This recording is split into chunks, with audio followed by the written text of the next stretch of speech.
दिल्ली में आज से बंद हो जाएंगी शराब की सरकारी दुकानें। दिल्ली सरकार मंगलवार से आधिकारिक तौर पर शराब के कारोबार से बाहर हो रही है।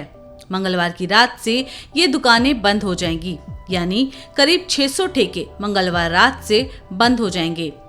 नई आबकारी नीति के तहत बुधवार सुबह से शहर में शराब की खुदरा दुकानों का संचालन निजी हाथों में होगा। ऐसे में आशंका ये जताई जा रही है कि ये दुकानें बंद होने से शहर में शराब की किल्लत हो सकती है, क्योंकि बुधवार से सभी 850 नए निजी विक्रेताओं के भी एक बार में काम शुरू करने की संभावना कम ही है। बताया जा रहा है कि 32 क्षेत्रों में सभी आवेदकों को लाइसेंस वितरित किए जा चुके हैं, लेकिन नई आबकारी व्यवस्था के पहले दिन लगभग 300 से 350 दुकानों के संचालन शुरू करने की संभावना है। बताया गया कि लगभग 350 दुकानों को प्रोविजनल लाइसेंस दिए गए हैं, 200 से ज्यादा ब्रांड्स को रजिस्टर्ड किया गया है और 10 थोक लाइसेंसधारियों ने परिचालन शुरू किया है, जिन्होंने अब तक विभिन्न ब्रांड्स की 9 लाख लीटर शराब की खरीद की है।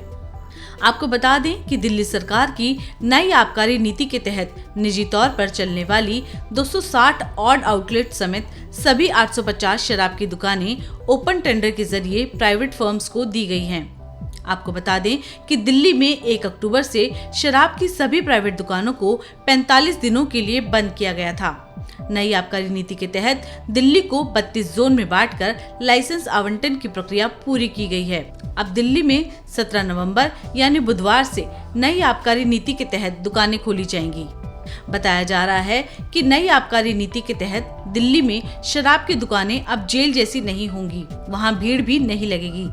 शराब की दुकानों के लिए कम से कम 500 वर्ग मीटर की जगह होगी।